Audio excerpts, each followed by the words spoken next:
Dear brothers and sisters, my name is Naveen Shekhar. I'm speaking to you from India, state Maharashtra, district Kolhapur, and a small town known as Sadar Bazaar. Today we are going to read the book of Genesis, chapter 47. Then Joseph went and told Pharaoh and said, "My father and my brothers, their flocks and their herds, and all that they possess, have come from the land of Canaan, and indeed they are in the land of Goshen." And he took 5 men from among his brothers, and presented them to Pharaoh. Then Pharaoh said to his brothers, "What is your occupation?" And they said to Pharaoh, "Your servants are shepherds, both we and also our father." And they said to Pharaoh, "We have come to dwell in the land, because your servants have no pastures for their flock. For the famine is severe in the land of Canaan. Now therefore please let your servants dwell in the land of Goshen." Then Pharaoh spoke to Joseph, saying, Your father and your brothers have come to you. The land of Egypt is before you. Have your father and your brother dwell in the best of the land. Let them dwell in the land of Goshen. And if you have any competent men among them, then make them chief horsemen of my livestock. Then Joseph brought in his father Jacob and set him before Pharaoh. And Jacob blessed Pharaoh. Pharaoh said to Jacob, "How old are you?" And Jacob said to Pharaoh, the years of my pilgrimage are 130 years. Few and evil have been the days of the years of my life. They have not attained to the days of the years of the life of my father in the days of their pilgrimage. So Jacob blessed Pharaoh and went out from before Pharaoh.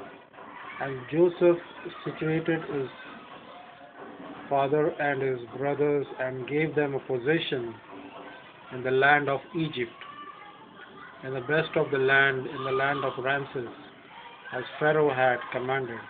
Then Joseph provided his father, his brothers, and all his father's household with bread according to the number of their families.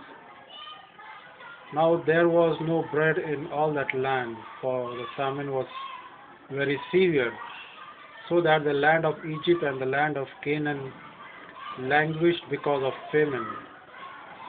And Joseph gathered up all the money that was found in the land of Egypt and in the land of Canaan, for the grain which they brought, and Joseph brought the money into Pharaoh's house. So when the money failed in the land of Egypt and in the land of Canaan, all the Egyptians came to Joseph and said, "Give us bread, for why should we die in your presence, for the money has failed?" Then Joseph said, "Give your livestock, and I will give you bread for your livestock, if the money is gone." So they brought their livestock to Joseph, and Joseph gave them bread in exchange for the horses, the flocks, the cattle of the herds, and for the donkeys. Thus he fed them with bread in exchange for all their livestock that year. When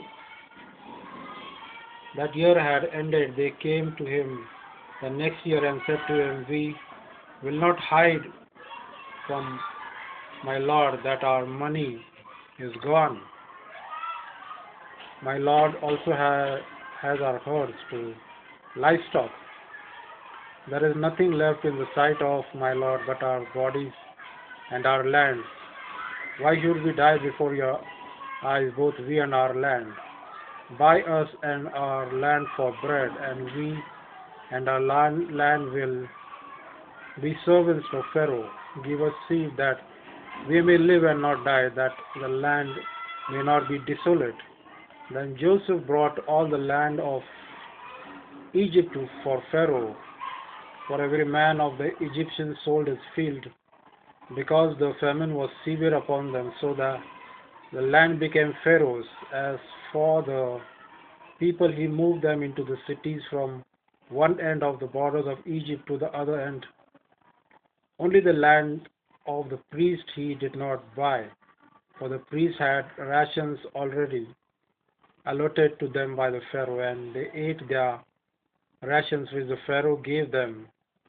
Therefore, they did not sell the land.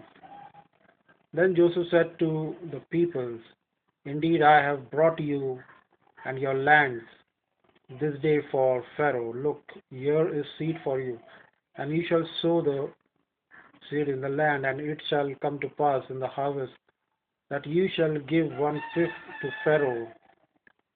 4/5 shall be your own as seed for the field and for your food, for those of your households, and as food for your little ones. So they said, you have saved our lives. Let us find favor in the sight of my Lord, and we will be Pharaoh's servants. And Joseph made it a law over the land of Egypt to this day that Pharaoh should have 1/5, except for the land of the priests only, which did not become Pharaoh's. So Israel dwelt in the land of Egypt in the country of Goshen, and they had possessions there, and grew and multiplied exceedingly. And Jacob lived in the land of Egypt 17 years. So the length of Jacob's life was 147 years. When the time drew near that Israel must die, he called his sons Joseph and said to him, now if I have found favor in your sight, please put your hand under my thigh and deal kindly and truly with me. Please do not bury me in Egypt, but let me die with my fathers. You shall carry me out of Egypt and bury me in their burial place. And he said, I will do as you have said. Then he said, swear to me. And he swore to him. So Israel bowed himself on the head of his bed.